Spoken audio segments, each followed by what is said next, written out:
Hey friends, a couple of weeks ago when I was away, the worship service that Amy and I attended offered the communion meal. And I think the reason it was especially meaningful to me was because when I lead communion services here, I confess sometimes I'm so focused on what I have to do and not messing all that up that I don't fully take in what God is doing for us in this meal.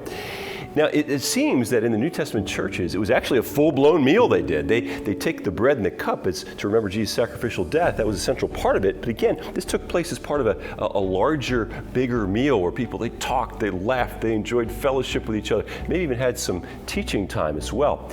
Now, in the Old Testament, Passover was the foundational meal by which the Jews remembered God saving them from the angel of death and out of slavery in Egypt.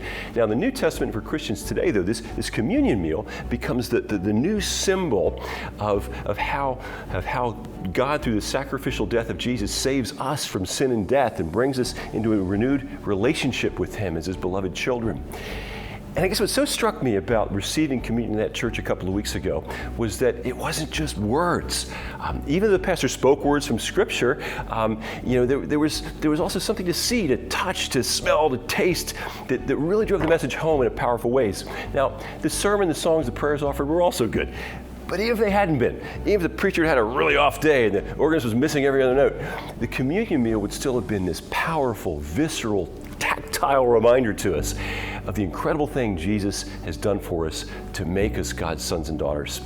Well, friends, this Sunday we get to partake of this glorious meal here at our East Main Church. Hope you'll join us.